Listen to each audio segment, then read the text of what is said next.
Should you consider buying a Chery or an MG vehicle in Australia at the start of 2024? I'm recording this in March, so please be aware that the situation may have changed by the time you're watching this video. Later down the track, months or maybe even years later, I came across certain information by talking to people. I'm an owner of these channels, auto review channels. I'm a private owner. I have a certain level of presence which doesn't make me an expert. I don't pretend to be that, and neither do I ever pretend to know better what's good for you. But what I've always been doing on this channel is simply giving you subjective opinion, take it or leave it, honest subjective opinion, as well as some information that I come across. This is what this video is about. Some extra information that you should take into consideration. That's it. Very, very quickly, the sponsor of this video is my own sister channel, Auto Gear Reviews, lovely channel that I created specifically to address the needs of a lot of people who in my community expressed interest in essential car electronics, discounted car electronics, dash cams, wireless CarPlay adapters, head units, and that kind of stuff. I speak less now about that stuff here on this channel on Value Cars Australia. Gear over there. Thank you very much for your support. So I spoke to, let's call it, several people who, for obvious reasons, shall not be named, but they are in the business of importing and selling these vehicles on the territory of Australia. In 2024, at the very least, they deal with both MG, with Chery, and with a bunch of other brands as well. From those people, I know several things that you should consider. First of all, MG is selling very, very well. We can see it also on the report, on the independent report that we discussed in relation to John Cadogan's video not long ago. Watch that video, I don't want to repeat myself. So MGs have done well in terms of being probably the first Chinese brand to properly come back to the Australian shores. Yeah, I think you would agree with me. For a few years, they've been selling well. They have a respectable market share. Now, Chery, they re-entered the market with a Model 5 not that long ago. If you haven't been following my videos or others, I highly recommend that you do yourself justice and do the proper research. So watch those videos too, so that you take everything into consideration, right? I'm a friend of competitor brands. And MG, we've had generally a reasonably good experience with MG. In my family, I bought MG HS. That's how this channel got started. I bought MG ZST for my wife, and she still drives it at the start of 2024. The car is 3 years old. It's an okay brand. It's an okay quality for the price that we bought it for back in 2021. Yeah. Now what we're seeing here at the very least in Sydney is that what appears to be that Chery is displacing MG.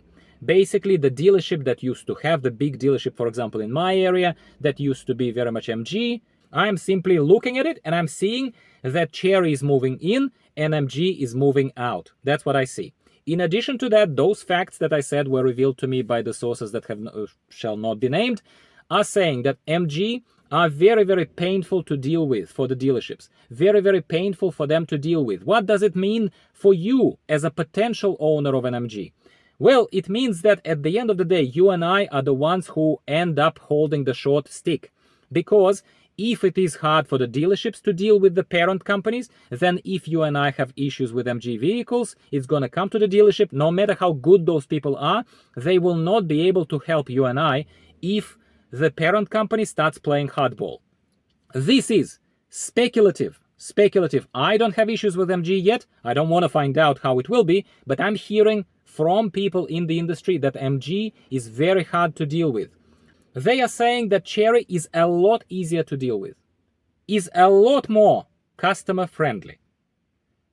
Again, you can take it, you can leave it, but that's what I'm hearing. And maybe you should also do your own research as well as take in these nuggets of information that I'm giving you. So Chery is better to deal with. That is what makes certain dealerships, certain groups displace MG and basically opt into partnering with Chery. What does it mean for us? Same thing, same sentiment, except in reverse as with MG. If for the customers, it's easier to deal with the dealership, and for the dealerships, it's easier to deal with the importer of the product into the Australian shores, whether it's parts, whether it's cars themselves, etc. Well, that's a good thing, isn't it? If I knew that MG is so hardball to deal with from even the dealership's perspective, I probably, if I was buying right now, all I can say to you is that I would have thought twice. And that's why you should think twice. That is not suddenly me endorsing Chery. or like bashing MG into oblivion. That is me once again simply bringing the fresh information, fresh off the press, so to speak.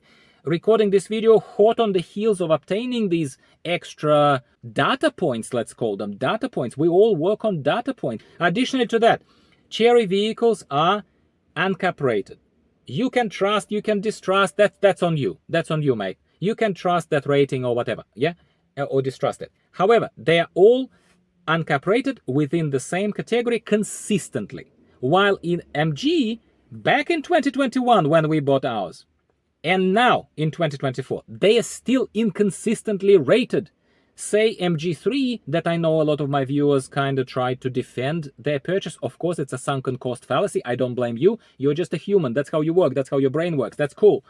But they were defending MG3, while MG3 is not fun to drive. I test drove it, okay? And also, it is not even ANCAP rated. And they're still defending that product. And MG still sells it. An non-ANCAP rated product.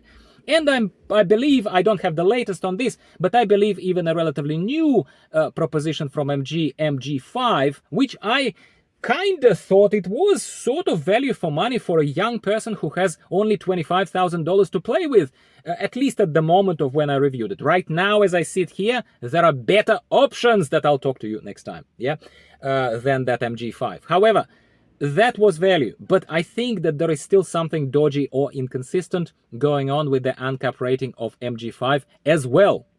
So, this is what you have. Inconsistent ANCAP rating on MG side. Hard to deal with by the sound of it, from more than one source is telling me. Then in our face, obvious displacement of MG in favor of Chery in this particular case by the dealerships. And these people definitely are ruthless. They are voting with their money. You don't work with us well, MG? Well, we don't care about this marriage. We're going to move on to another one. That's what they do. For you and I, as consumers, we don't care what they do. We don't care. I don't get paid by them. You don't get paid by them. We just want to have the best value for money car that's not going to be an immediate lemon, and that's not going to cause you massive problems when something breaks in a year or 2 years, and then the dealership cannot help you because the parent company is playing hardball. That's the information I have for you today. Hopefully it will help you make a decision. Test drive everything. Once again, never take anyone's word for anything, and don't ever make decisions based on web page reading or something on paper. Always put yourself in the driver's seat. Always go for a test drive. These honest conversations hopefully help you. Hopefully that's why you subscribe to me, and not, or in addition to, some of the purely commercial channels that only give you the good news. I don't. I give you everything, okay? And hopefully it will make you make a better decision in 2024. Talk to me in the comments down below. Do you own MG with a different experience to me? Do you own Chery with a different experience to me?